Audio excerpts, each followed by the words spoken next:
Hello friends, good morning. मैं राहुल सागर स्वागत करता हूं आपका अपने चैनल मैथ स्टडी सर्किल में। आज मैं आपके लिए लेकर आया हूं कक्षा 10 का अनसॉल्व पेपर, जिसमें हम प्रत्येक सेट को एक एक करके हल करेंगे। तो आज हमने लिया है 2025 का पहला सेट। सेट का जो नंबर है, कोड है, वो है वी इसका कोड दिया हुआ है। अब हम बारी बारी से एक एक सेट को हल करेंगे। तो चलिए शुरुआत करते हैं इस सेट की। सबसे पहले बहुविकल्पी प्रश्न होंगे 20 प्रश्न। इनमें दिया हुआ है कि एक परिमेय संख्या और एक अपरिमेय संख्या का योग होगा। तो परिमेय संख्या और अपरिमेय संख्या का योग क्या होता है? क्वेश्चन नंबर पहला दिया हुआ है हमें, यदि कोई परिमेय संख्या है और एक इसकी अपरिमेय संख्या दी हुई है। परिमेय संख्या और अपरिमेय संख्या, इन दोनों संख्याओं का जो योग होता है वो हमेशा होता है अपरिमेय। दोनों संख्याओं में जो योग होगा, परिमेय संख्या और अपरिमेय संख्या को जोड़ने पर आता है अपरिमेय संख्या। दोनों संख्याओं का जो योग होता है वो होता है अपरिमेय। जैसे कोई भी हम परिमेय नंबर ले सकते हैं अपने मन से। परिमेय संख्या वो होती हैं जो p/q रूप में लिखी जाती हैं। जैसे हमने ले लिया 3। 3 एक परिमेय संख्या है। इसे हम सिद्ध कैसे करेंगे? क्योंकि 3/1 होता है, ये एक परिमेय संख्या है। और एक संख्या हम ले लेते हैं अपरिमेय। अपरिमेय संख्या जैसे कोई भी हो सकती है, पाई हो सकती है। जैसे हमने ले लिया पाई। यदि हम परिमेय संख्या और अपरिमेय संख्या को जोड़ लें तो इसका आंसर आ जाएगा 3 + पाई। 3 + पाई कैसी संख्या है? एक अपरिमेय संख्या। तो इसका डी ऑप्शन करेक्ट हो जाएगा। डी ऑप्शन करेक्ट है। इसके बाद अगला प्रश्न है, संख्या 156 का अभाज्य गुणनखंड होगा। 156 का अभाज्य गुणनखंड, हमें किसी भी संख्या का अभाज्य गुणनखंड लिखना है तो पहले हमें उसके फैक्टर करना है 156 के। ये 2 से कटेगा, 2 सत्ते 14, 2 अट्ठे 16। फिर 2 से कटेगा, 2 तियाँ 6, 2 नेम 18। फिर इसके बाद ये 3 से कटेगा, 3 एकम 3, 3 तियाँ 9। अब ये संख्या कटेगी 13 से, 13 एकम 13। तो यहाँ पर 156 के जो गुणनखंड आएंगे उसमें हम देखेंगे 2 आ रहा है 2 बार। 2 की पावर 2, फिर 3 की पावर 1 और 13 की पावर 1। तो ये जो ऑप्शन है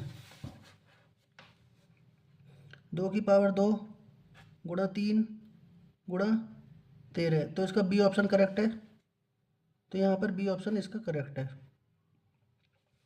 इसके बाद अगला प्रश्न दिया हुआ है हमें, 3x + 5y बटे 3x - 5y बराबर 7/3 हो तो x और y का मान क्या होगा? 3x + 5y बटे 3x - 5y बराबर में दिया हुआ है 7/3। तो हमें x और y का मान ज्ञात करना है। ये क्वेश्चन दिया हुआ है हमें। इस क्वेश्चन को करने के लिए पहले हमें इसकी क्रॉस मल्टीप्लाई करना है। 3 की मल्टीप्लाई हम करेंगे 3x + 5y से। इसी प्रकार 7 की मल्टीप्लाई हो जाएगी 3x - 5y से। तो यहाँ हो जाएगा 3 तियाँ 9x, 3 पंजे 15y बराबर 7 तियाँ 21x, 7 पंजे 35y। अब हमें x के नंबर एक तरफ करना है, y के नंबर हमें एक तरफ करना है। तो यहाँ पर 9x - 21x बराबर माइनस के 35y। इस प्लस 15y को हम लेकर आएंगे यहाँ पे, तो माइनस का 15y हो जाएगा। 9 में से 21 गए तो आएगा माइनस का 12x, माइनस के 35y और माइनस के 15y, माइनस के 50y। अब हमें x और y में अनुपात निकालना है, यानी x/y। तो यहाँ पर -50 के बटे में आ जाएगा माइनस का 12। माइनस से हम इस माइनस को कैंसिल कर सकते हैं। 50 और 12 2 के पहाड़े से कटते हैं 25 बार, और ये 6 बार। तो देखते हैं इसका 25 और 6 का ऑप्शन है पहला। तो इसका ए ऑप्शन करेक्ट है। पहला ऑप्शन इसका करेक्ट हो जाएगा, 25 और 6 का अनुपात होगा। इसके बाद चौथा प्रश्न हमें दिया हुआ है, 3x² - 2x + 1/3 बराबर 0 का विवितकर होगा। हमें इसमें विवितकर निकालना है।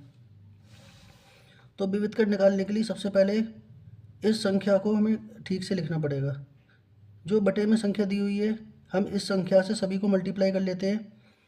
दोनों ओर 3 से गुणा करने पर 9x² माइनस के 6x प्लस का 1 बराबर 0। अब इतना आएगा तो हम इस संख्या की तुलना कर लेते हैं।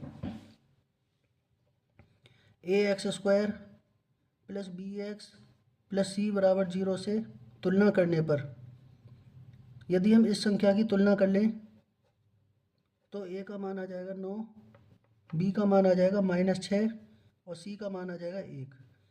तो विविध का जो फॉर्मूला होता है वो होता है b² माइनस 4ac। हमें b² माइनस 4ac की वैल्यू निकालनी है। तो b की जो वैल्यू है -6 का स्क्वायर -4 गुणा a की जगह लिखेंगे 9 और c की जगह लिखेंगे यहाँ पर 1। 6 का स्क्वायर करेंगे 36 -4 का 9 से मल्टीप्लाई और 1 से करेंगे तो आ जाएगा 36। 36 माइनस 36 बराबर 0।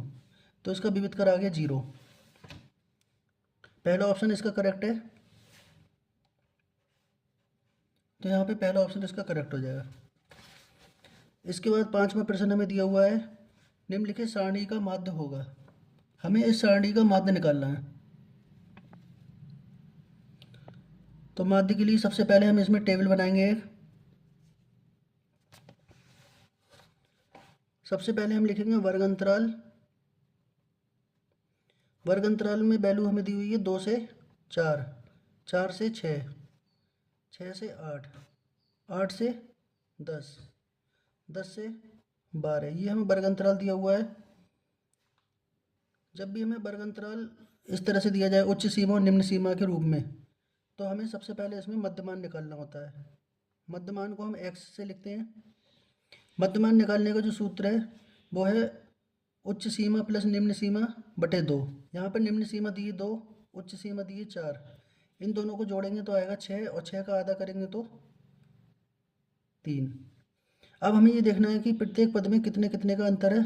तो सभी में 2 2 का अंतर है। तो हम यहाँ पे 3 में 2 जोड़ेंगे 5, 5 में 2 जोड़ेंगे 7, 7 में 2 जोड़ेंगे 9, 9 में 2 जोड़ेंगे 11। अब हमें यहाँ पर बारंबारता दी हुई है। बारंबारता को कहते हैं फ्रीक्वेंसी। तो यहाँ वैल्यू हमें दी हुई है 2, 4, 7, 3 और यहाँ पे 4। हमें उस क्वेश्चन में निकालना है माध्य। तो माध्य के लिए हम यहाँ पर f इंटू एक्स करेंगे। f और x को गुणा करेंगे। 3 दूनी 6, 5 चौक 20, 7 सत्ते 49, 9 तियाँ 27, 11 चौक 44। अब हम यहाँ पर f(x) और f की वैल्यू को प्लस करेंगे। हमें इन्हें जोड़ना है। तो summation of f equal to 4 और 3 7 और 7 14, 4 18 और 2 20। सभी को जोड़कर 20 आ जाएगा। और यहाँ पर समेसन ऑफ f(x). सभी संख्याओं को जोड़ना समेसन कहलाता है, जिसे हम कहते हैं सिग्मा f(x). अब यहाँ पर हमें नंबर्स को जोड़ना है। 6 और 9 15, 7 22, 4 26 के 6, 2 यहाँ पे हासिल आ जाएगा 4 और 4 8, 2 10 और 4 14। ये हो गया 146। अब हमें समांतर माध्य निकालना है। तो समांतर माध्य का जो फॉर्मूला होता है, इस विधि को हम कहते हैं प्रत्यक्ष विधि। प्रत्यक्ष विधि के द्वारा यहाँ पर हम समांतर माध्य निकाल रहे हैं। तो इसका सूत्र हो जाएगा सिग्मा f(x) बटे सिग्मा f। सिग्मा f(x) की वैल्यू है 146 और यहाँ पे हमें दिया हुआ है सिग्मा f की वैल्यू 20। अब हम इस संख्या से इसे भाग करेंगे। तो 20 से हम इसे भाग करेंगे तो आएगा 7.3। तो इसका डी ऑप्शन करेक्ट है। 5वें प्रश्न का डी ऑप्शन करेक्ट है। इसके बाद आता है छठा प्रश्न। त्रिभुज ABC में DE समांतर BC इस प्रकार है। एक त्रिभुज बनाएंगे पहले तो हम, जैसा कि हमें चित्र में दिया हुआ है। त्रिभुज दिया हुआ है हमें ABC और एक भुजा दी है इसकी DE।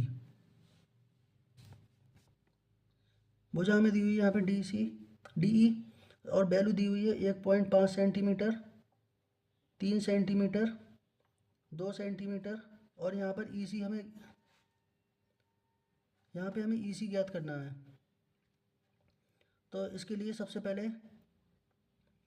हमें ये देखना है कि हमें क्वेश्चन में क्या क्या दिया हुआ है। हमें दिया हुआ है कि त्रिभुज ABC में DE भुजा BC के समांतर है। अगर किसी त्रिभुज की 2 भुजा समांतर होती हैं तो वहाँ पर हम बेसिक प्रोपोर्शनलिटी थ्योरम लगाते हैं, यानी जिसे हम BPT कहते हैं। तो यहाँ लिखेंगे BPT प्रमेय से,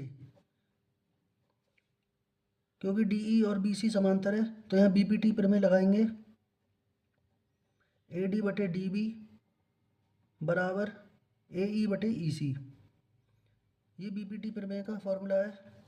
इसे हम एक रूप में और लिख सकते हैं। तो AD की वैल्यू हम लगाएंगे 1.5 और DB की जो वैल्यू है वो है 3 बराबर AE की वैल्यू है 2, EC हमें ज्ञात करना है पहले तो। अब यहाँ पर हम यदि इस संख्या का पॉइंट हटा दें तो यहाँ 0 बढ़ जाएगा, तो ये हो जाएगा 15 एकम 15, 15 दूनी 30, 1/2 बराबर हो जाएगा 2/EC। यदि हम यहाँ पर क्रॉस मल्टीप्लाई करें तो EC की वैल्यू आ जाएगी यहाँ पे 4 सेंटीमीटर, EC की वैल्यू आ जाएगी 4 सेंटीमीटर। तो यहाँ पे इसका C ऑप्शन करेक्ट होगा। यहाँ मिसप्रिंट हो गया है, AC की माप होगी, जबकि पूछा है यहाँ पर EC है। और यदि हमें AC निकालना है तो यहाँ पर AC को हम दो भागों में लिख सकते हैं, AE प्लस EC। AE की वैल्यू थी 2 प्लस EC की वैल्यू है 4, तो टोटल आ जाएगा 6 सेंटीमीटर। तो इसका ए ऑप्शन करेक्ट है, इसका मतलब ये सही दिया हुआ है, इसका ए ऑप्शन करेक्ट हो जाएगा। AC की जो माप होगी वो आ जाएगी 6 सेंटीमीटर। 7वां क्वेश्चन, 7वें में दिया हुआ है कि बिंदु 2,3 और 4,1 के बीच की दूरी ज्ञात कीजिए। तो दूरी का जो सूत्र होता है वो होता है √(x2 - x1) का स्क्वायर प्लस y2 - y1 का स्क्वायर। x2 की जगह हम लिखेंगे 4 माइनस x1 की जगह हम लिखेंगे 2 का स्क्वायर प्लस y2 की जगह लिखेंगे 1 माइनस y1 की जगह लिखेंगे 3 का स्क्वायर। 4 में से 2 माइनस करेंगे तो आएगा 2 का स्क्वायर प्लस -2 का स्क्वायर। 2 का स्क्वायर करेंगे 4 प्लस 2 का स्क्वायर करेंगे 4, तो ये हो जाएगा √8। यदि हम √8 के फैक्टर करें तो होते हैं 2 गुणा 2 गुणा 2। यहाँ पर 2 का एक जोड़ा बन जाएगा, इसलिए हम इस 2 को बाहर लिख सकते हैं, अंडर रूट के अंदर बचेगा 2। तो डी का जो मान आ गया 2√2। तो इसका बी ऑप्शन करेक्ट है, बी ऑप्शन यहाँ पे करेक्ट हो जाएगा।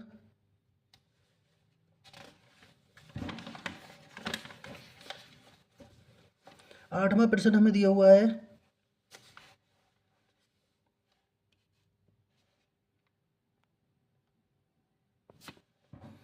आठवें प्रश्न में दिया हुआ है कि यदि द्विघात समीकरण के मूल बराबर हैं तो m का मान ज्ञात कीजिए। एक हमें द्विघात समीकरण दी हुई है 3x² - 12x प्लस m बराबर 0। द्विघात समीकरण के मूल वाला जो प्रश्न होता है उसमें हम तुलना कर लेते हैं। ax² plus bx plus c बराबर 0 से तुलना करने पर हम इसकी तुलना करेंगे तो a की वैल्यू आ जाएगी 3, b की वैल्यू आ जाएगी -12 और c की वैल्यू आ जाएगी यहाँ पर m। यदि मूल बराबर हों, मूल बराबर होने की स्थिति में जो विविध कर का मान होता है वो 0 के बराबर होता है, यानी b² - 4ac बराबर हो जाएगा 0 के। b की जगह हम लिखेंगे -12 का स्क्वायर -4 इंटू a के स्थान पर लिखेंगे 3, c के स्थान पर लिखेंगे m बराबर 0। माइनस का स्क्वायर प्लस होता है और 12 का स्क्वायर करेंगे 144 -12m बराबर 0। 144 बराबर 12m। अब इससे m का जो मान आएगा 144/12 आएगा और m का मान आ जाएगा इसे 12। तो इसमें सी ऑप्शन करेक्ट हो जाएगा, 8वें का सी करेक्ट है। इसके बाद 9वां प्रश्न हमें दिया हुआ है 15 और 25 का HCF 5 है, तो लासा यानी LCM क्या होगा। हमें दिया हुआ है कि 15 तथा 25 का HCF 5 दिया हुआ है, तो हमें LCM निकालना है। 15 और 25 का HCF दिया हुआ है 5, तो हमें LCM ज्ञात करना है इसका। तो यहाँ सूत्र होता है पहली संख्या गुणा दूसरी संख्या बराबर HCF गुणा LCM, ये इसका सूत्र है। पहली संख्या में दी हुई है 15, दूसरी संख्या में दी हुई है 25, HCF के स्थान पर दिया हुआ है 5, LCM हमें ज्ञात करना है। तो यहाँ पर LCM निकालने के लिए ये 5 इसके बटे में आ जाएगा, 15 गुणा 25/5। 5 से हम 25 को भी काट सकते हैं, 15 को भी काट सकते हैं। तो किसी एक संख्या को हम काट देते हैं, 5 से 15 कटेगा 3 बार, 25 गुणा 3 हो गए 75। तो इन दोनों संख्याओं का एलसीएम आ जाएगा 75, यानी इसका ऑप्शन बी करेक्ट है। बी ऑप्शन करेक्ट है। फिर इसके बाद 10वां प्रश्न दिया हुआ है हमें, ए पी दी हुई है 3 1 -1 -3 के लिए सार्वंतर क्या होगा। 3 1 -1 और -3 के लिए सार्वंतर क्या होगा। सार्वंतर का जो मतलब होता है वो होता है कॉमन डिफरेंस। सार्वंतर निकालने का जो फॉर्मूला है वो है दूसरा पद माइनस पहला पद, या फिर तीसरा पद माइनस दूसरा पद। इसी तरह से हम कोई भी दो क्रमागत पदों को घटा दें तो उस श्रेणी का सार्वंतर आ जाएगा। तो यहाँ पर हम दूसरे पद में से पहला पद घटाएंगे, 1 में से 3 गया तो माइनस का 2, तो इसका ए ऑप्शन करेक्ट है। 10th का ये ऑप्शन करेक्ट हो जाएगा। अगला प्रश्न दिया है, निम्नलिखित सारणी का माध्यक वर्ग होगा। ये बहुत ही इंपॉर्टेंट क्वेश्चन है। माध्यक वर्ग होगा। माध्यक वर्ग का मतलब होता है जिसकी बारंबारता सबसे अधिक हो। जैसे इस श्रेणी में सबसे अधिक बारंबारता कौन सी दी हुई है हमें, 10, तो उसकी जो सीमा होगी, लिमिट होगी, उसी को हम इसका माध्यक वर्ग बोलेंगे। जैसे यहाँ पर सबसे बड़ी वैल्यू इनमें है 10, तो 10 के ऊपर जो वर्ग अंतराल दिया हुआ है वो है 15 से 20, तो 15 से 20 इसकी माध्यक वर्ग होगा। तो इसका डी ऑप्शन करेक्ट हो जाएगा। 11वें का डी, 15 से 20 इसका माध्यक वर्ग हो जाएगा। अब इसके बाद क्वेश्चन नंबर 12। 12 क्वेश्चन में हमें दिया हुआ है tan a की वैल्यू है 1, तो 2 sin a into cos A का मान ज्ञात कीजिए। ये हमें दिया हुआ है और 2 sin a into cos A का मान हमें निकालना है। तो हमें ये पता होना चाहिए कि tan a बराबर 1। अब एक tan में कितने का मान होता है, ये tan 45 का मान होता है। तुलना करने पर a का मान आ जाएगा 45। अब हमें मान निकालना है 2 sin a into cos A का। 2 sin a into cos A, तो 2 लिखेंगे इंटू साइन ए के स्थान पर लिख देंगे 45 इंटू कॉस 45, 2 इंटू साइन 45 का मान होता है 1/√2 इंटू कॉस 45 का जो मान होता है वो भी होता है 1/√2। 2 इंटू एक और एक को मल्टीप्लाई करेंगे 1, √2 को √2 से करेंगे 2, तो 2 से 2 कैंसिल, 1 आ जाएगा। तो इसका मान भी 1 आ जाएगा। 12 का सी ऑप्शन करेक्ट है। इसके बाद हमें दिया हुआ है अगला क्वेश्चन, एक वृत्त के केंद्र से 25 सेंटीमीटर की दूर पर स्थित बिंदु Q से वृत्त पर स्पर्श रेखा की लंबाई 24 सेंटीमीटर है, तो वृत्त की त्रिज्या क्या होगी। यदि हम इसका चित्र बनाएं,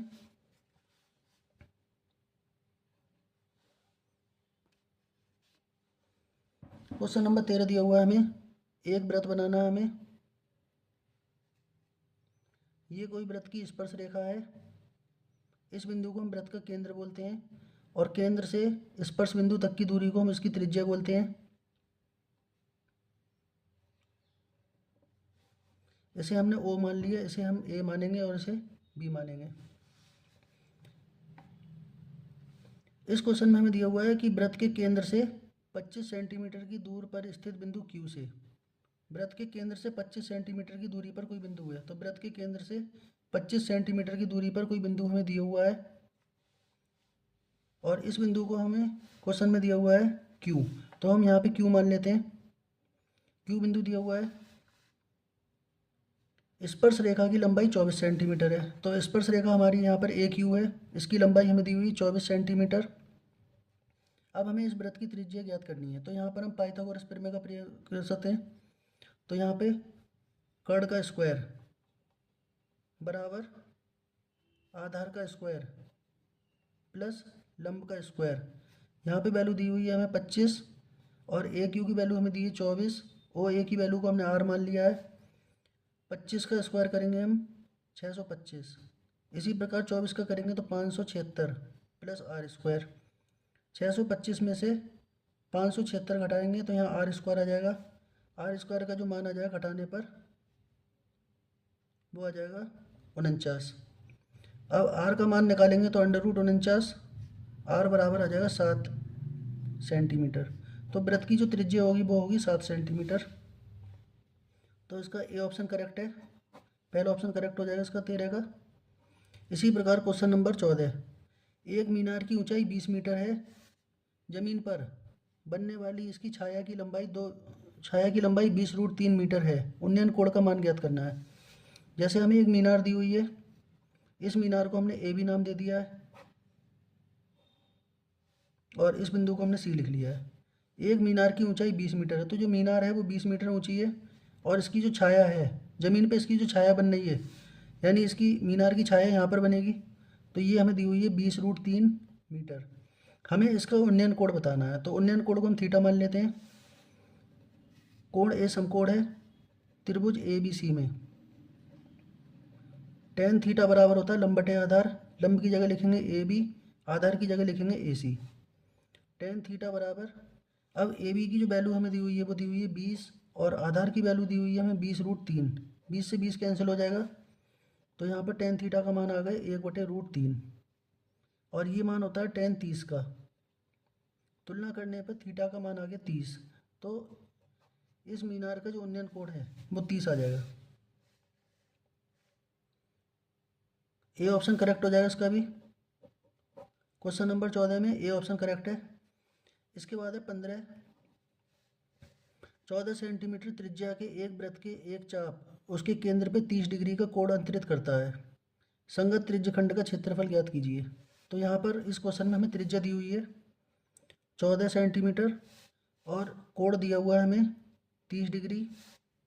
हमें निकालना है त्रिज्यखंड का क्षेत्रफल। त्रिज्यखंड का क्षेत्रफल, इसका सूत्र होता है थीटा बटे 360 गुणा पाई आर स्क्वायर। थीटा बटे 360 गुणा पाई आर स्क्वायर, ये त्रिज्यखंड के क्षेत्रफल का फॉर्मूला है। थीटा के स्थान पर लिखेंगे 30 बटे 360, पाई की वैल्यू होती है 22/7 इंटू आर स्क्वायर 14 इंटू 14। यहाँ पे हम 2 बार लिखेंगे इसे सॉल्व करते हैं। अब 30 के पहाड़े से ये कितने 12 बार कट जाएगा। 7 के पहाड़े से 1/14 को काटेंगे 2 बार। अब यहाँ पे जो संख्या बची वो बची 22 गुणा 14 गुणा 2 बटे 12। 2 से ऐसे काटेंगे 6 बार, 2 से ऐसे काटेंगे 1 बार, फिर 2 से कटेगा 2 3 6, 2 7 14। 22 और 7 को गुणा करेंगे 154 बटे 3 सेंटीमीटर स्क्वायर। तो 154 बटे 3 यानी सी ऑप्शन इसका करेक्ट है। 15वें क्वेश्चन में सी ऑप्शन करेक्ट हो जाएगा।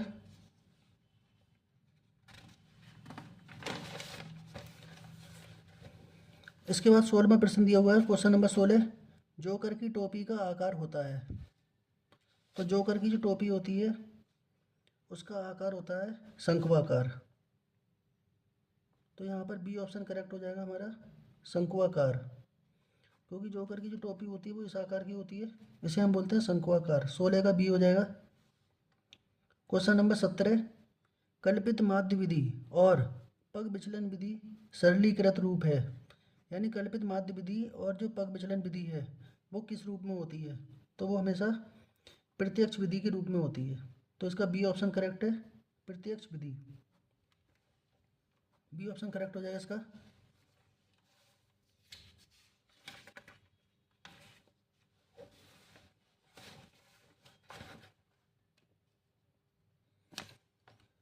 क्वेश्चन नंबर 18 में दिया हुआ है, यदि कुछ प्रेक्षणों का माध्य हमें दिया हुआ है 15 और माध्यिका हमें दी हुई है 24। ज्ञात करना है हमें बहुलक का मान हमें ज्ञात करना है। अब इसके लिए एक सूत्र होता है, बहुलक बराबर 3 गुणा माध्यिका। बहुलक बराबर 3 गुणा माध्यिका माइनस 2 गुणा माध्य।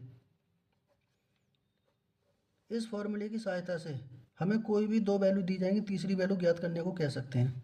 तो हम इसी फॉर्मूले का प्रयोग करेंगे। बहुलक निकालना है हमें, बराबर 3 गुणा माध्यिका की जो वैल्यू दी है 24, 2 गुणा माध्य की वैल्यू दी है हमें 15। 24 और 3 को गुणा करेंगे तो 24 3 72, 15 दूनी 30, घटाने पर आ जाएगा 42।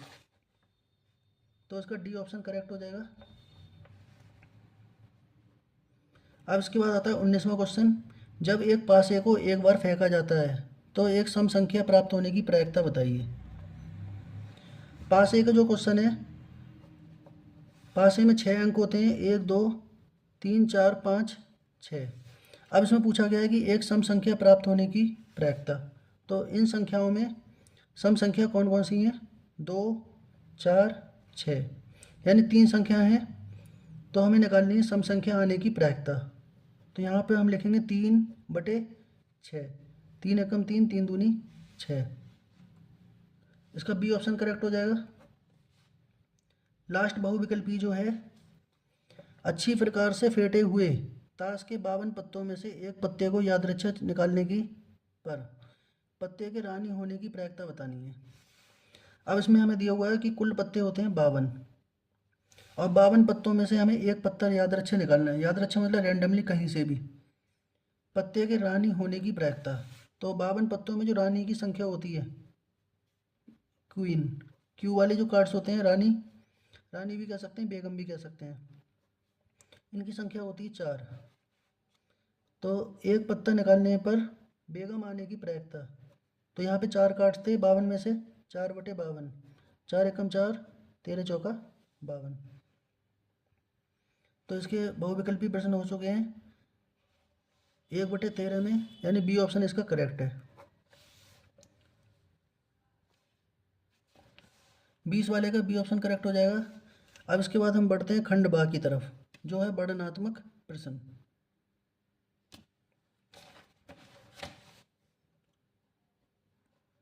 खंड बा, क्वेश्चन नंबर 1 का। इसमें दिया हुआ है कि एक लंबवृत्तीय शंकु की ऊंचाई और आधार का व्यास 48 सेंटीमीटर और 28 सेंटीमीटर है, तो हमें उसका आयतन ज्ञात करना है। हमें एक लंबवृत्तीय शंकु दिया हुआ है जिसकी ऊंचाई हमें दी हुई है 48 सेंटीमीटर और इसका जो व्यास दिया हुआ है डायमीटर, वो हमें दी हुई है 28 सेंटीमीटर। हमें इसका आयतन ज्ञात करना है, वॉल्यूम शंकु का। तो व्यास के बारे में पता होना चाहिए। व्यास क्या होता है? त्रिज्या का डबल, यानी त्रिज्या का डबल व्यास होता है। ये हमें दिया हुआ है 28 सेंटीमीटर। यदि हम इसे हल करें तो आर का मान आ जाएगा 28/2, 14 सेंटीमीटर आ जाएगा। हमें निकालना है कि शंकु का आयतन। तो शंकु का जो आयतन होता है उसका सूत्र होता है 1/3 पाई आर स्क्वायर एच। 1/3 गुणा 22/7 इंटू आर का स्क्वायर करेंगे 14 इंटू 14 इंटू ऊँचाई। अब यहाँ ऊँचाई हमें दी हुई है 48। 3 से हम काटेंगे 48 को 16 बार, 7 से हम काटेंगे 14 को 2 बार। यदि हम इन नंबर्स को मल्टीप्लाई करें तो 14 और 22 को गुणा करके आ जाएगा 308, 16 और 2 को गुणा करेंगे तो 32। यदि हम इन दोनों नंबर्स को मल्टीप्लाई करते हैं तो 9856 इसका आंसर आ जाएगा। इसके बाद हमें खा खंड दिया हुआ है, अभाज्य गुणनखंड विधि द्वारा 96 और 404 का HCF ज्ञात कीजिए। संख्या दी है 96 और 404, हमें इनका अभाज्य गुणनखंड विधि के द्वारा HCF ज्ञात करना है। तो पहले हम 96 के फैक्टर करेंगे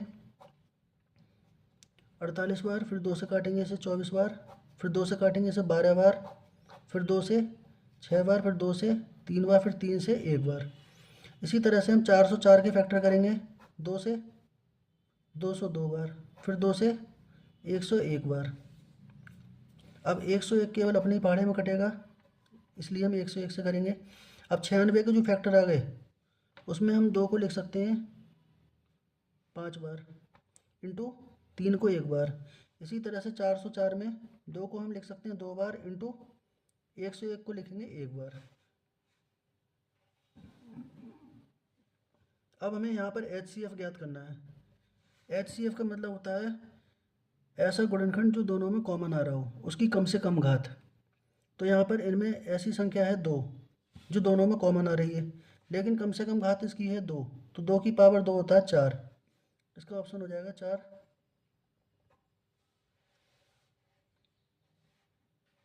इसी प्रकार अगला प्रश्न है गा, बिंदु -1,7 और 4,-3 को मिलाने वाले रेखाखंड को 2 और 3 के अनुपात में विभाजित करने वाले बिंदु के निर्देशांक ज्ञात कीजिए। इन दोनों को 2 और 3 के अनुपात में विभाजित करने वाले बिंदु के निर्देशांक ज्ञात करना है।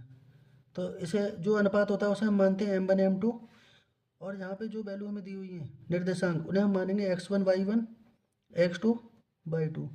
अब इसका जो सूत्र होता है वो होता है m1 x2 अंतर विभाजन का सूत्र है m1 x2 plus m2 x1 बटे m1 प्लस m2। यदि बाह्य विभाजन का पूछते तो हम यहाँ पर दोनों में माइनस का चिन्ह लगा देते। m1 के स्थान पर लिखेंगे 2, x2 के स्थान पर लिखेंगे 4 प्लस m2 के स्थान पर लिखेंगे 3, x1 के स्थान पर लिखेंगे -1 और यहाँ पर 2 + 3 अनुपातों का योग, तब ये हो जाएगा 8 - 3 बटे 5, ये हो जाएगा 5/5 और 5/5 का मान होता है 1। इसी प्रकार हम y का मान निकालेंगे m1/2 प्लस m2/1 बटे m1 प्लस m2। m1 की जगह लिखेंगे 2 इंटू y2 की वैल्यू हमें दी है -3 प्लस 3 इंटू y1 की वैल्यू हमें दी हुई है 7 बटे 2 + 3 -6 प्लस 21 बटे 5। 21 में से 6 को घटाएंगे तो आएगा 15/5 बराबर 3। तो इसके निर्देशांक जो आ गए वो आ जाएंगे 1,3। इसी प्रकार घ वाला प्रश्न हमें दिया हुआ है साइन एल्फा का मान है 1/2 और कॉस बीटा का मान हमें दिया हुआ है 1/2। तो हमें एल्फा प्लस बीटा का मान ज्ञात करना है। ये प्रश्न हमें दिया हुआ है पहले का घ। अब इस क्वेश्चन को करने के लिए सबसे पहले हमें पता होना चाहिए कि 1/2 साइन कितने का मान होता है। तो ये मान होता है साइन 30 का, तुलना करके एल्फा का मान आ गया 30। इसी प्रकार कॉस बीटा बराबर 1/2, कॉस में ये वाला मान होता है 60 का, तुलना करके बीटा का मान आ जाएगा 60। अब पूछा था हमसे एल्फा प्लस बीटा का मान बताइए, तो एल्फा की जगह लिखेंगे 30 प्लस बीटा की जगह लिखेंगे 60। 30 + 60 बराबर हो गए 90।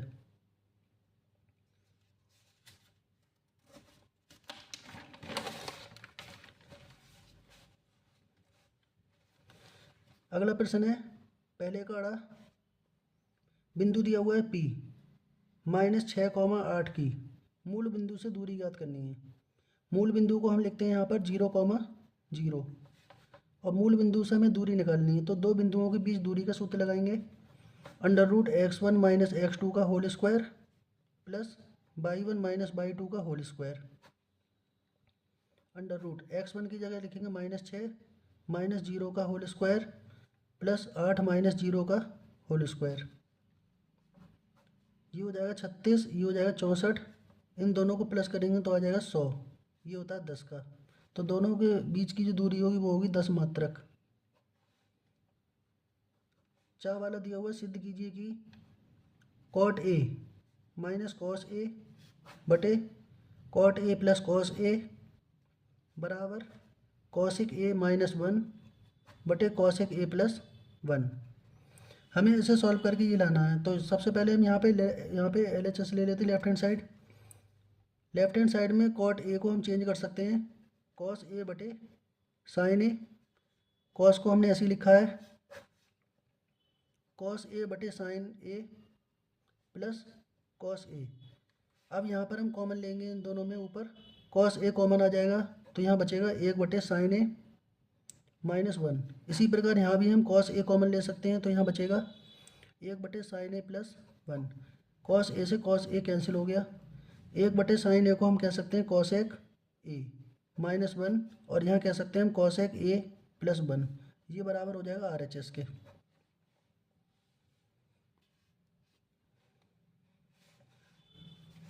दूसरा प्रश्न हमें दिया हुआ है कि किन्हीं 5 खंडों को हल कीजिए। किन्हीं 5 खंडों को हल कीजिए। सबसे पहले दिया हुआ है कि किसी AP का 17वां पद उसके 10वें पद से 7 अधिक है, इसका सारवांतर ज्ञात कीजिए।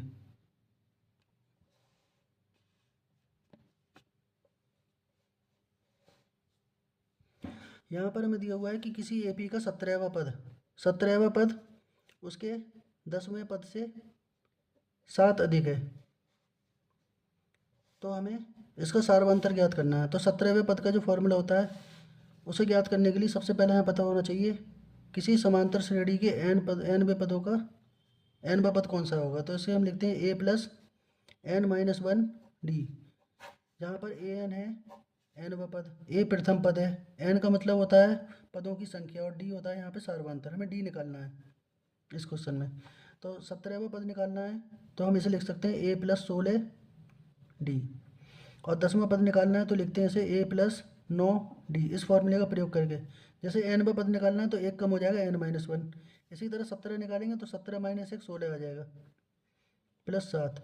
अब यहाँ पर a और d की संख्या लेफ्ट की तरफ ले जाएंगे, a+16d माइनस a-9d बराबर में प्लस के 7। ए से ये कैंसिल हो जाएगा, 16 में से 9 घटाएंगे, 7d बराबर 7, और d बराबर आ जाएगा 7/7। इससे d का मान आ जाएगा 1। अगला प्रश्न दिया हुआ है √2x² + 7x + 5√2 बराबर 0 के मूल ज्ञात कीजिए। अब हमें इसके मूल निकालना है, तो मूल निकालने के लिए सबसे पहले हम इन्हें मल्टीप्लाई करेंगे पहले और आखिरी नंबर को, तो ये हो जाएगा 10।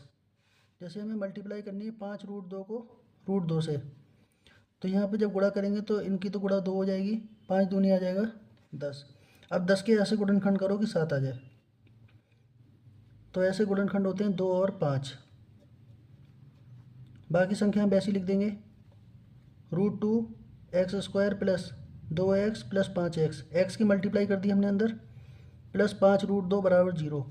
अब √2x² और 2x में कॉमन हम लेंगे √2x, क्योंकि यहाँ पे 2 को हम लिख सकते हैं √2 गुणा √2। √2x कॉमन लेंगे तो यहाँ बचेगा x और यहाँ बचेगा √2। इसी प्रकार इन दोनों में 5 कॉमन आ जाएगा, तो यहाँ बचेगा x और यहाँ बचेगा √2 बराबर में 0। अब इतना लिखने के बाद में सबसे पहले हम यहाँ पर संख्या लिखेंगे x + √2। x + √2 लिख दिया हमने, √2x + 5 अगली ब्रैकेट में बराबर 0। यदि x + √2 बराबर 0 के है तो x का मान आ जाएगा -√2, तथा अगली संख्या थी √2x + 5 बराबर 0, तो √2x का मान आ जाएगा -5 और x का मान आ जाएगा -5/√2। अतः जो मूल आएंगे, दो वैल्यू आ गई, एक वैल्यू तो आ रही है -√2 और दूसरी वैल्यू आ रही है -5/√2। ये आंसर हो जाएगा।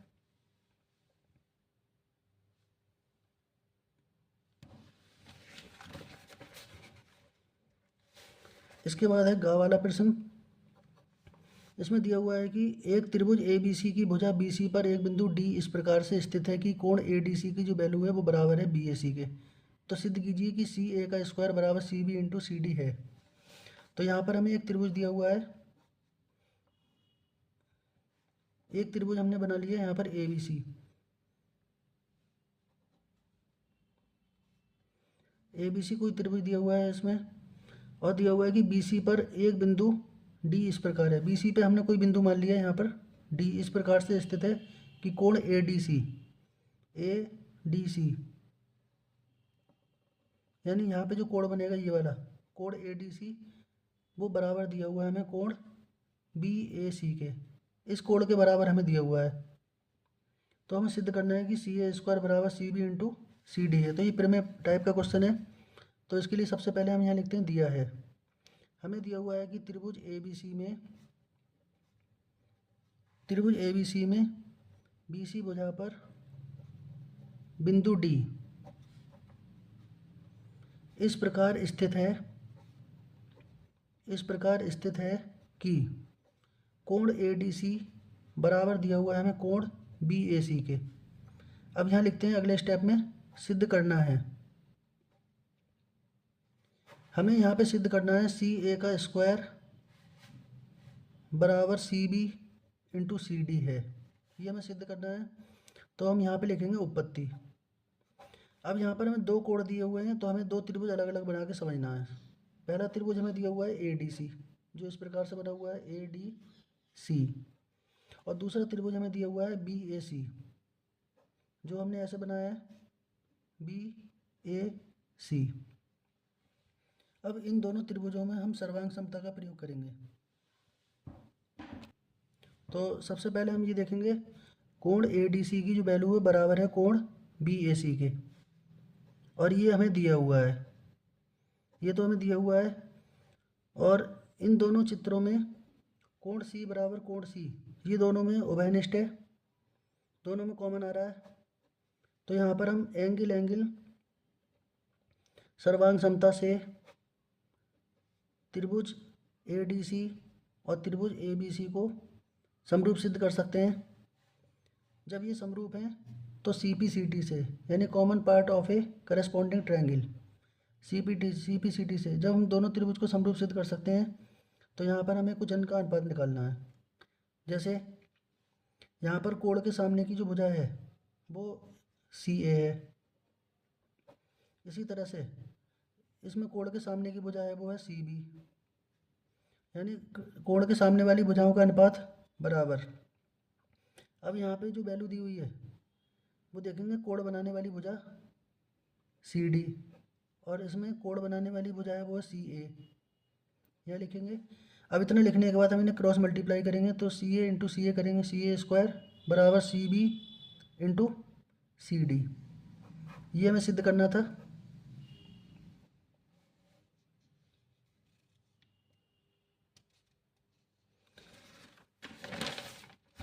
घ वाले प्रश्न की तरफ चलते हैं। एक चतुर्भुज ABCD दिया हुआ है जिसकी किसी वृत्त के परिघत खींचा गया है, सिद्ध कीजिए AB प्लस CD बराबर AD प्लस BC। एक चतुर्भुज दिया है जो किसी वृत्त के परिघत खींचा गया है। वृत्त के परिघत का मतलब होता है वृत्त के चारों तरफ। जैसे मान लीजिए ये वृत्त है, इसके परिघत एक चतुर्भुज खींचा गया है इस तरह से।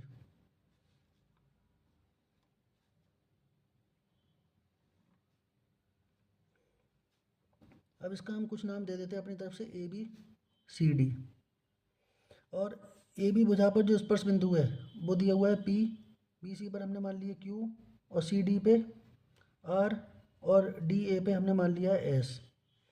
हमें सिद्ध करना है AB प्लस CD बराबर AD plus BC, AB plus CD बराबर AD प्लस BC, ये हमें सिद्ध करना है। तो इसके लिए सबसे पहले इस आकृति में बिंदु A से देखने पर स्पर्श रेखा है AP और AS, यानी ये स्पर्श रेखा वृत्त के किसी बाह्य बिंदु से खींची गई स्पर्श रेखा बराबर होती हैं, उस प्रमेय का हम प्रयोग करेंगे। तो यहाँ पर AP की जो वैल्यू है वो बराबर हो जाएगी AS के, इसे हमने मान ली समीकरण नंबर 1। इसी प्रकार बिंदु B से देखने पर BP की जो वैल्यू है वो बराबर हो जाएगी BQ के, समीकरण नंबर 2। CR की जो वैल्यू है, CR की वैल्यू बराबर होगी CQ के, ये तीसरी समीकरण हो जाएगी। इसी प्रकार DR की जो वैल्यू है वो बराबर हो जाएगी DS के। चारों समीकरणों को जोड़ने पर, और दोस्तों यहाँ पे जो सबसे इम्पोर्टेंट बात है वो ये है, जैसे हमें निकालना है AB, तो इसके लिए हमें ध्यान देना होगा कि AB पर कौन कौन सी भुजाएं हैं, AP और BP, वो एक के नीचे एक लिखे जाएंगे जिससे AB हमारा आसानी से आ जाए। अब CD दिया हुआ है तो CD पे CR और DR ये इसकी सीध में लिखे जाएंगे। चारों समीकरणों को जोड़ने पर AP plus BP plus CR plus DR बराबर, अब यहाँ पर हम देखेंगे हमें लाना है AD, तो AD कौन कौन सी भुजाओं से मिलकर बना है, DS और AS, तो हमें AS और DS के नंबर एक साथ लिखना पड़ेंगे, AS प्लस DS, बाकी जो वैल्यू बची उन्हें एक साथ लिख सकते हैं, BQ प्लस CQ। तो AP प्लस BP में जब हम जोड़ेंगे तो आ जाएगा AB, और CR प्लस DR को जोड़ेंगे तो आ जाएगा CD। इसी प्रकार यहाँ पर AD प्लस BC, ये सिद्ध हो गया।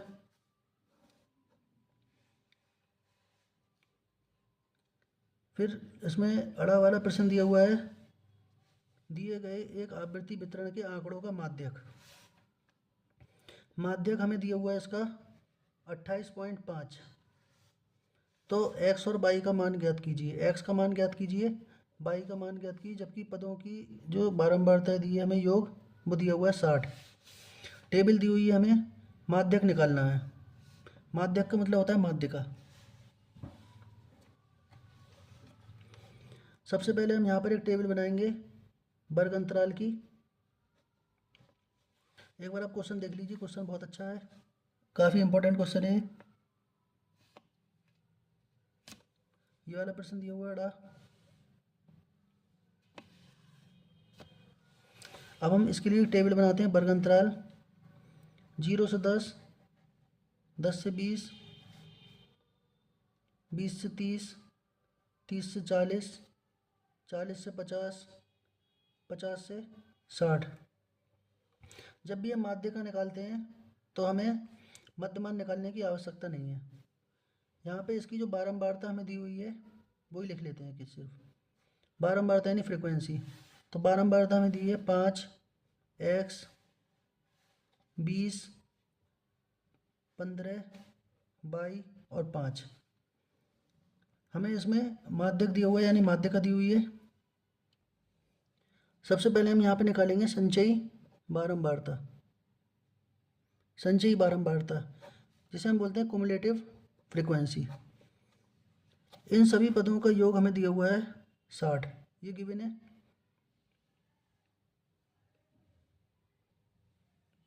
संचयी बारंबारता निकालने के लिए सबसे पहले हम 5 लिखेंगे।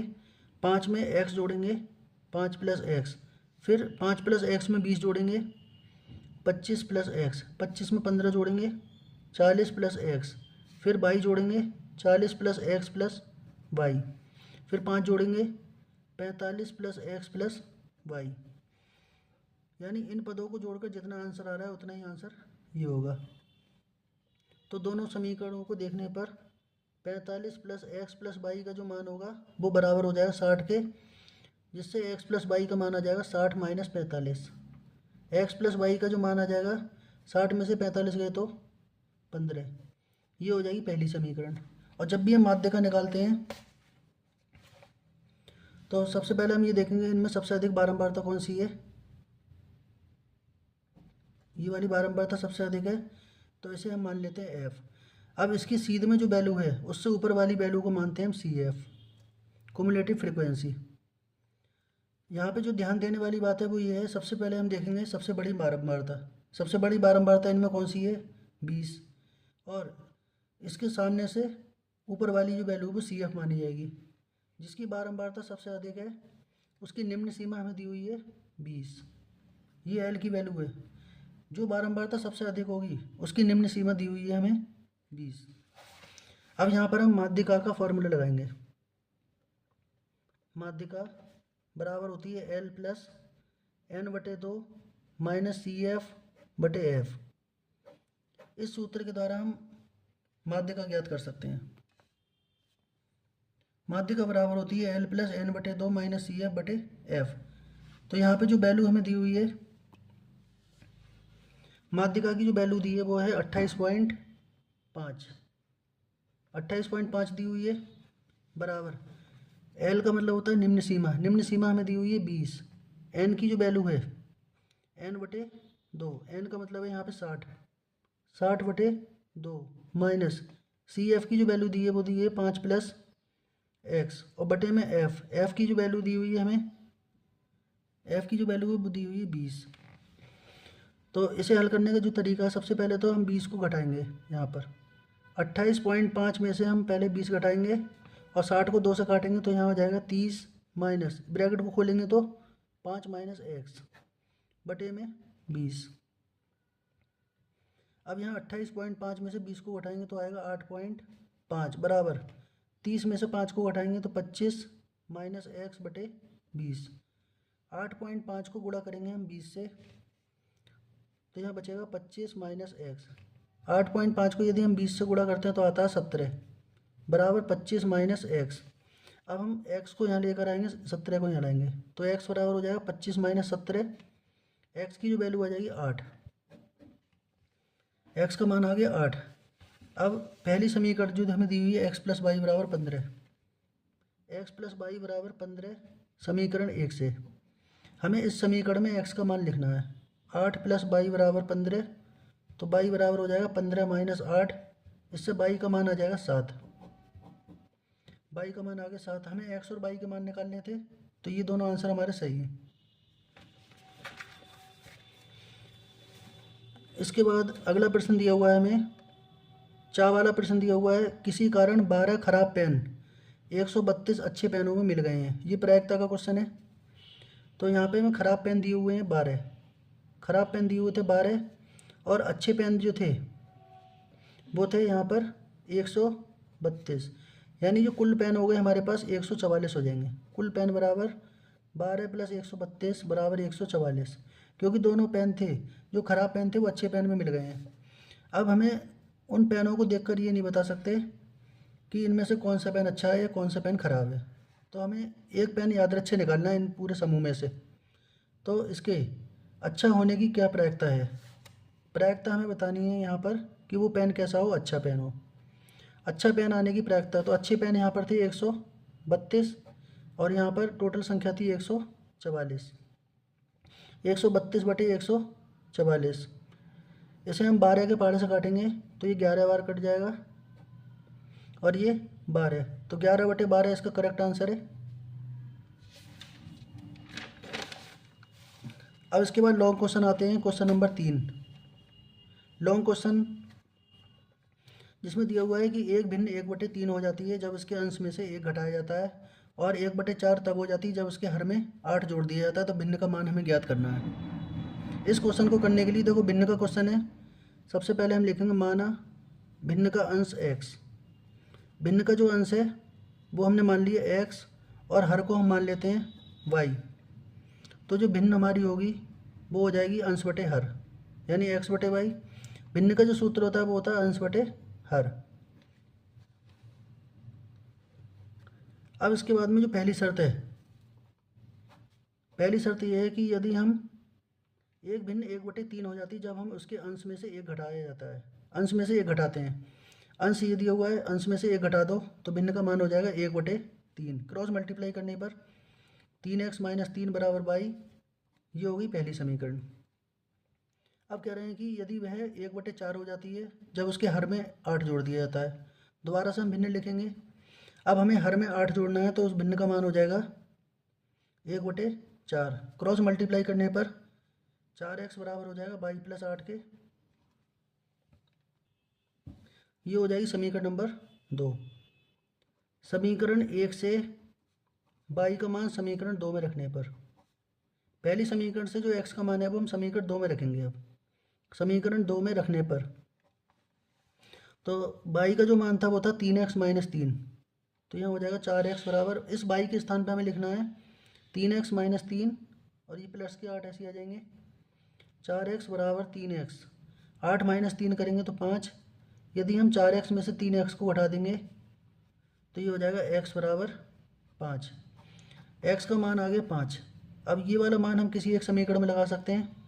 पहली में लगा लें तो समीकरण 1 से, पहली समीकरण थी y बराबर 3x - 3, 3 × x के स्थान पर हम लिखेंगे 5, तो y बराबर आ जाएगा 15 - 3 = 12।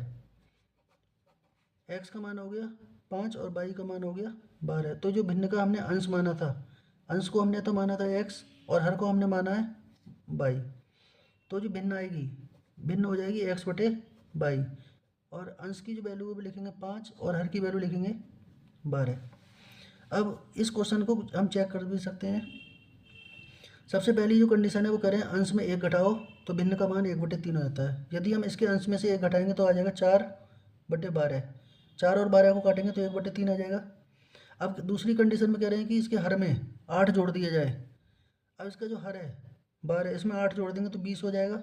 5/20, इसे काटेंगे तो 1/4 आ जाएगा। इसका मतलब ये आंसर करेक्ट है। तीसरे का जो अथवा वाला पार्ट दिया हुआ है, एक विमान अपने निर्धारित समय से 30 मिनट की देरी से चलता है। 1500 किलोमीटर की दूरी तक पहुंचने के लिए उसे अपनी निर्धारित चाल से 250 किलोमीटर प्रति घंटे बढ़ानी पड़ती है। विमान की सामान्य चाल ज्ञात कीजिए। इसका मतलब ये है जैसे कोई विमान था वो 30 मिनट लेट हो गया, अब उसे 1500 किलोमीटर जाना है। अब वह ये चाह रहा है कि वो निर्धारित समय से पहुंच जाए, जिस समय पर वो पहुंचता है उसी समय पर पहुंचता है, तो वह अपनी स्पीड को 250 किलोमीटर प्रति घंटा बढ़ा लेता है। तो इस क्वेश्चन में हमें दिया हुआ है, दूरी दी हुई है 1500 किलोमीटर, दूरी हमें दी हुई है 1500 किलोमीटर, और यहाँ पे सामान्य चाल से उड़ रहा है वो, तो लिखेंगे माना समान चाल। विमान की जो समान चाल थी वो हमने मान ली x किलोमीटर प्रति घंटा, ये हमने मान ली है कि इसकी समान चाल है। तब उसे इस चाल से पहुंचने में कितना समय लगेगा। समय बराबर होता है दूरी बटे चाल। समय बराबर हो गया दूरी बटे चाल। तो दूरी हमें दी हुई है 1500 और चाल हमें दी हुई है x। अब उसके बाद में लेट तो वो हो ही गया, तो वो अपनी स्पीड कुछ बढ़ा लेगा। तो नई चाल कितनी हो जाएगी, पुरानी चाल में 250 की स्पीड और बढ़ जाएगी। अब इस चाल से वो कितने समय में पहुंचेगा, तो नया समय निकालना पड़ेगा हमें। दूरी बटे चाल, दूरी तो वही रहेगी 1500 और नई चाल हो गई x प्लस 250। अब ये कह रहे हैं कि पुराने समय से विमान का जो पुराना समय लग रहा था पहुंचने में, वो नए समय से आधा घंटा अधिक है। जो असली समय दिया हुआ वो हमें दिया हुआ है 30 मिनट। 30 मिनट वो लेट हो चुका है, तो 30 मिनट को हम घंटे में चेंज करें तो 1/2 घंटा लिख सकते हैं। 30 मिनट का मतलब होता है आधा घंटा, आधे को लिखते हैं 1/2। तो ये इसमें आधे घंटे का समय अधिक लग रहा है। अब इन संख्याओं को इधर ले जाएंगे तो ये हो जाएगा 1500/x माइनस 1500/x प्लस 250 बराबर में 1/2। इसे हल करने के लिए सबसे पहले हम 1500 कॉमन ले लेते हैं। 1/x माइनस 1/x प्लस 250 बराबर में 1/2। क्रॉस मल्टीप्लाई करने पर x प्लस 250 माइनस x को 1 से करेंगे x, यहाँ पर x की मल्टीप्लाई x प्लस 250 से हो जाएगी बराबर में 1/2। x से x को काट देंगे। अब यहाँ पर जो संख्या है 1500 और 250 इन्हें मल्टीप्लाई कर लेते हैं बटे, यहाँ पर मल्टीप्लाई करेंगे तो x² प्लस 250x बराबर में 1/2। क्रॉस मल्टीप्लाई करने पर x² प्लस 250x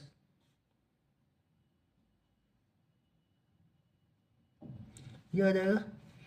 यदि हम इस संख्या को लेफ्ट की तरफ ले आए तो माइनस हो जाएगा, यहाँ बचेगा 0। अब हमें इन संख्याओं के इस संख्या के फैक्टर करने हैं जिससे 250 आ जाए। x² प्लस 1000 माइनस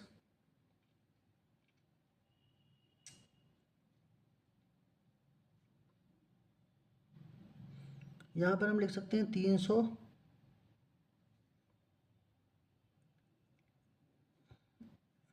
एक मिनट 75 जो वैल्यू दी हुई है यहाँ पे हम इसे लिखेंगे। 5 से काटेंगे तो इसे 15, फिर 5 से काटेंगे 3 बार, फिर 5 से काटेंगे 6 बार,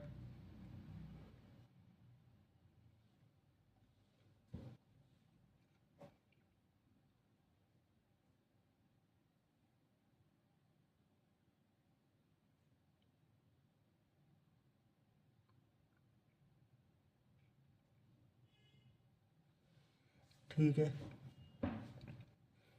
x² plus 1000 minus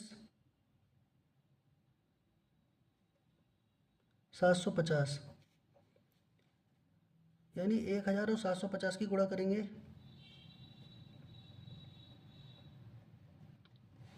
x² plus 1000x minus 750x minus 750 000 बराबर 0। यदि हम इन दोनों में कॉमन लेंगे तो x कॉमन आ जाएगा, x प्लस 1000 आएगा माइनस 750 इंटू एक्स प्लस 1000 बराबर 0। इस ब्रैकेट में लिखेंगे x प्लस 1000, दूसरे में लिखेंगे x माइनस 750 बराबर 0। यदि x प्लस 1000 बराबर 0 तो x का मान आएगा माइनस का 1000, क्योंकि जो चाल होती है वो कभी भी माइनस में नहीं होती, इसलिए ये वाली वैल्यू हो जाएगी अमान्य। तथा अगली वैल्यू हमें दी थी x माइनस 750 बराबर 0, तो x का जो मान आ जाए वो आ जाए 750, ये प्लस में इसलिए मान्य है किलोमीटर प्रति घंटा। यानी हवाई जहाज को जो समान चाल थी, समान चाल 750 से चल रहा था, वो 750 किलोमीटर प्रति घंटे से।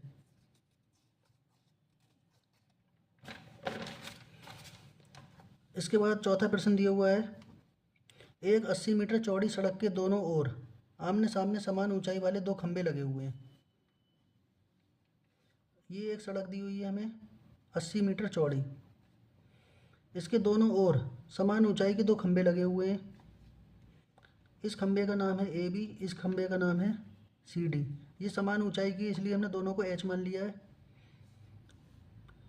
खंभों के बीच सड़क पर स्थित किसी बिंदु से इन दोनों के शिखर के उन्नयन कोण 60 और 30 हैं। अब हमने मान लिया कि सड़क के बीच में कहीं पर कोई बिंदु दिया हुआ है, कोई भी एक बिंदु दिया हुआ है। इस बिंदु को हम पी मान लेते हैं। अब इस बिंदु पी से खंभे के शिखर के उन्नयन कोण, दोनों खंभों के शिखर के उन्नयन कोण क्रमशः 60 और 30 है। तो जो बिंदु खंभे के पास में होगा वहाँ ज़्यादा कोण बनेगा, इसे 60 मान लेते हैं। ये बिंदु यहाँ से दूर है तो यहाँ पर हम इसे 30 का कोण मान लेते हैं। अब यहाँ पे पूछा है कि खंभे की ऊंचाई बताइए और खंभे से बिंदु की दूरी बताइए। खंभे की ऊंचाई बताना, खंभे से इनकी दूरी बताना है। तो सबसे पहले हम ये मान लेते हैं कि ये जो दूरी है बिंदु पी सी डी खंभे से एक्स दूरी पर है। एक्स दूरी पर है तो ये दूरी कितनी बचेगी 80 माइनस एक्स। हमें एक तो खंभे की ऊंचाई निकालनी है और दूसरी इन खंभों के बीच की दूरी निकालनी है। सबसे पहले हम समकोण त्रिभुज ए बी पी ले लेते हैं। ए बी पी में ये वाला त्रिभुज ए बी पी है। tan 30 बराबर लंब बटे आधार, लंब की वैल्यू एच है और आधार की वैल्यू 80 माइनस एक्स। तो tan 30 का जो मान होता है 1/√3 बराबर एच बटे 80 माइनस एक्स। क्रॉस मल्टीप्लाई करने पर 80 माइनस एक्स बराबर √3 एच। ये समीकरण नंबर 1 हो जाएगी। इसी प्रकार हमें दूसरा त्रिभुज लेना है समकोण वाला सी डी पी में। सी डी पी में कोण बनना है 60 का। tan 60 बराबर होता है लंब बटे आधार, लंब हो जाएगा एच, आधार हो जाएगा एक्स। tan 60 का मान होता है √3 बराबर एच बटे एक्स। क्रॉस मल्टीप्लाई करने पे एच का मान हो जाएगा √3 एक्स। समीकरण नंबर 2। अब हमें समीकरण 2 से एच का मान समीकरण 1 में रखने पर, दूसरी समीकरण से एच का मान हम समीकरण 1 में रख रहे हैं, तो यहाँ पर 80 माइनस एक्स बराबर √3 इंटू इस एच की जगह हमें लिखना है √3 एक्स। 80 माइनस एक्स बराबर 3 एक्स आ जाएगा। 80 बराबर 3 एक्स प्लस एक्स, इन्हें प्लस करेंगे तो 4 एक्स बराबर 80 और एक्स बराबर 80/4, 20 बार कट जाएगा। एक्स का मान आ गया 20 मीटर। अब एक्स का मान समीकरण 2 में रख दें। समीकरण 2 में लगाएंगे तो √3 गुणा एक्स, एक्स के स्थान पे 20 लिखेंगे तो एच आ जाएगा 20√3 मीटर। यानी प्रत्येक खंभे की जो ऊंचाई थी, प्रत्येक खंभे की ऊंचाई वो यहाँ पर आ गई 20√3 मीटर। प्रत्येक खंभा समान ऊंचाई का है इसलिए ऊंचाई भी इनकी समान रहेगी। तो दोनों खंभों की ऊंचाई हो गई 20√3 मीटर। अब बिंदु पी की खंभे ए बी से दूरी, अब ए बी से दूरी कितनी है, इसकी दूरी को हमने 80 माइनस एक्स माना है और एक्स की जो वैल्यू है वो यहाँ पर आई थी 20। 80 में से हम 20 को घटाएंगे तो आ जाएगा 60 मीटर। बिंदु पी ए बी से 60 मीटर की दूरी पर है तथा बिंदु पी की खंभे सी डी से दूरी वो हमने एक्स मानी थी और एक्स की वैल्यू है 20 मीटर। तो बिंदु पी दूसरे खंभे सी डी से 20 मीटर की दूरी पर होगा और पहले खंभे से 60 मीटर की दूरी पर होगा। फिर इसके बाद में चौथे का अथवा वाला क्वेश्चन हमें दिया हुआ है। अथवा वाले क्वेश्चन में भूमि के एक बिंदु से 20 मीटर ऊंचे भवन के शिखर पर लगी एक मीनार के तल और शिखर के उन्नयन कोण 45 और 60 है। मीनार की ऊंचाई ज्ञात कीजिए। ये भी ऊंचाई दूरी का क्वेश्चन है। भूमि के एक बिंदु से, ये भूमि दी हुई है, भूमि का कोई बिंदु दिया हुआ है, मान लीजिए पी दिया हुआ है। भूमि के एक बिंदु से 20 मीटर ऊंचे भवन के शिखर पर लगी एक मीनार, एक भवन दिया हुआ है।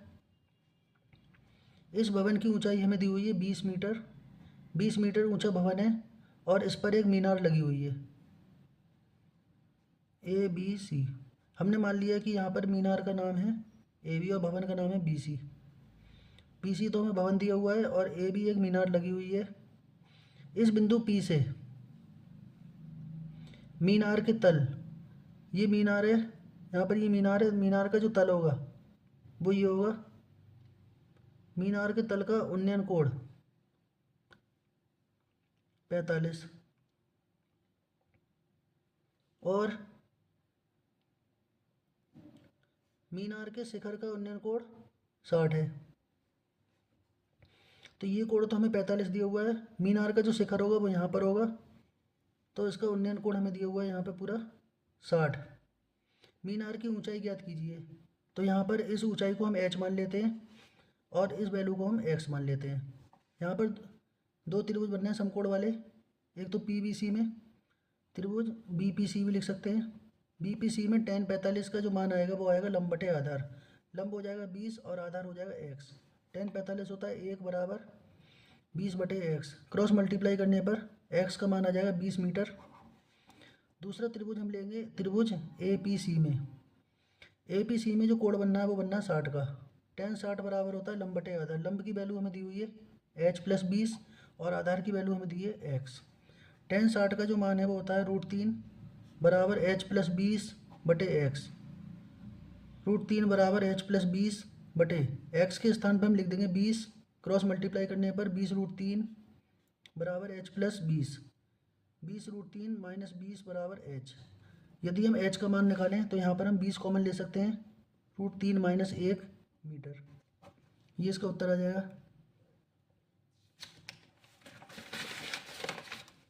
उसके बाद लास्ट प्रश्न हमें दिया हुआ है 5वां।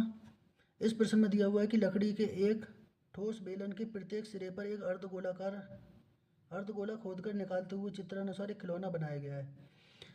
यदि बेलन की ऊंचाई हमें दी हुई है 10 सेंटीमीटर और आधार की त्रिज्या हमें दी हुई है 3.5 सेंटीमीटर, तो इस खिलौने का संपूर्ण पृष्ठीय क्षेत्रफल ज्ञात कीजिए। पाई का मान लीजिए 22/7। तो ये जो आकृति हमें दी है बेलन दिया हुआ है, तो संपूर्ण पृष्ठीय क्षेत्रफल निकालना है। इसके लिए सबसे पहले हमें बेलन का वक्र पृष्ठ पता होना चाहिए। बेलन का वक्र पृष्ठीय क्षेत्रफल जो होता है 2πRH। तो 2 इंटू पाई की जगह लिखेंगे 22/7, आर की जगह लिखेंगे 3.5 इंटू जो ऊंचाई दी है वो दी है 10। यदि हम 3.5 को 2 से गुणा करें तो 7 आ जाता है। उस 7 से 7 को काट सकते हैं, तो यह हो जाएगा 220 सेंटीमीटर स्क्वायर। ये तो वक्र पृष्ठीय क्षेत्रफल आ गया। अब यहाँ पर जो दो सिरे दिए हुए हैं ये अर्धगोले हैं, तो दो अर्धगोलों को मिलाएंगे तो पूरा गोला बन जाएगा। दो अर्धगोलों का वक्र पृष्ठ, दो अर्धगोलों का वक्र पृष्ठ, तो 2 इंटू एक अर्धगोले का वक्र पृष्ठ होता है 2πr²। तो ये हो जाएगा 4 इंटू पाई की जगह लिखेंगे 22/7, आर की जगह लिखेंगे 3.5 गुणा 3.5। तो जब हम इसे सॉल्व करेंगे तो 154 सेंटीमीटर स्क्वायर आ जाएगा। तो संपूर्ण पृष्ठीय क्षेत्रफल, इसका जो टोटल संपूर्ण पृष्ठ हो जाएगा वो हो जाएगा 220 प्लस 154 374 सेंटीमीटर स्क्वायर। ये इसका आंसर आ जाएगा। अब इसी के अथवा में जो प्रश्न दिया हुआ है, लास्ट प्रश्न है, वो दिया हुआ है कि एक ठोस एक अर्धगोले पे खड़े शंकु के आकार का है। जैसे एक ठोस हमें इस प्रकार से दिया हुआ है कि एक अर्धगोला है, अर्धगोले पे खड़े एक शंकु के आकार का है। शंकु और अर्धगोले की त्रिज्या समान है। शंकु ये दिया हुआ है और ये अर्धगोला, अर्धगोले और शंकु की त्रिज्या दोनों समान दी हुई है, तो इनकी दोनों की समान त्रिज्या को हमने r मान लिया है तथा इनकी माप 3 दी हुई है, यानी तीनों दोनों की जो त्रिज्या है वो दी है 3 सेंटीमीटर। शंकु की त्रिज्या भी 3 सेंटीमीटर और अर्धगोले की त्रिज्या भी 3 सेंटीमीटर है। यदि ठोस की ऊंचाई 6 सेंटीमीटर है तो ठोस का आयतन ज्ञात कीजिए। अब जो ठोस, ये पूरा ठोस दिया हुआ है, इसकी जो ऊंचाई हमें दी हुई है 6 सेंटीमीटर, संपूर्ण ऊंचाई दी हुई है 6 सेंटीमीटर, तो हमें इसका आयतन बताना है। इस क्वेश्चन को करने के लिए सबसे पहले हमें ये पता होना चाहिए ये भी त्रिज्या है यहाँ पर। अब हमें निकालना है शंकु की ऊंचाई। शंकु की जो ऊंचाई है, शंकु की ऊंचाई को हमने h मान लिया है, तो h प्लस 3 बराबर आ जाएगा 6 के। इससे h का मान आ जाएगा 6 माइनस 3 और h बराबर आ जाएगा 3 सेंटीमीटर। क्योंकि ये वाली वैल्यू 3 है त्रिज्या, तो यहाँ से यहाँ तक की वैल्यू भी त्रिज्या होती है 3 है ये भी, तो इन दोनों को जोड़कर 6 आ रहा है, तो h का मान कितना आ जाएगा 3। अब हमें इस ठोस आकृति का, इस ठोस का हमें आयतन ज्ञात करना है। तो ठोस का आयतन निकालने के लिए सबसे पहले यहाँ पर दो हमें आकृति दी हुई है। एक तो दिया हुआ है शंकु का आयतन, एक तो शंकु का आयतन निकालना है, प्लस एक हमें निकालना है अर्धगोले का आयतन। एक शंकु का आयतन और एक अर्धगोले का आयतन, दोनों आयतन को प्लस कर देंगे तो इस ठोस आकृति का आयतन आ जाएगा। शंकु का आयतन का सूत्र होता है 1/3 पाई आर स्क्वायर एच, प्लस इसी प्रकार अर्धगोले का जो आयतन होता है वो होता है 2/3 पाई आर क्यूब। तो यहाँ पर इसका आंसर हम पाई के पदों में ही निकालना है, क्योंकि हमें आर और एच की वैल्यू ऐसी दी है कि वो पाई से नहीं घटेंगी। आर के स्थान पर हम लिखेंगे 3 का स्क्वायर और एच के स्थान पर भी 3 लिख देंगे। इसी प्रकार 2/3 पाई आर के स्थान पर हम लिखेंगे 3 का क्यूब। 3 से 3 कैंसिल हो जाएगा, 3 का स्क्वायर करेंगे 9 पाई, प्लस इसी प्रकार यहाँ पे 3 का क्यूब करेंगे 27, 27 को 3 से काटेंगे 9, 9 दूनी 18 पाई। यदि हम दोनों को प्लस करेंगे 18 और 9 आ जाएगा 27 पाई सेंटीमीटर क्यूब। तो इसका जो आंसर आ रहा है 27 पाई सेंटीमीटर क्यूब। और इस प्रकार 2025 का जो पहला सेट था वो मैंने एक एक करके सॉल्व करके आपको दिखाया। उम्मीद है कि वीडियो आपको पसंद आई होगी। धन्यवाद। चैनल को लाइक और सब्सक्राइब जरूर करें। अगली वीडियो में भी इसी प्रकार के हम प्रश्नों को हल करेंगे बार बार। धन्यवाद।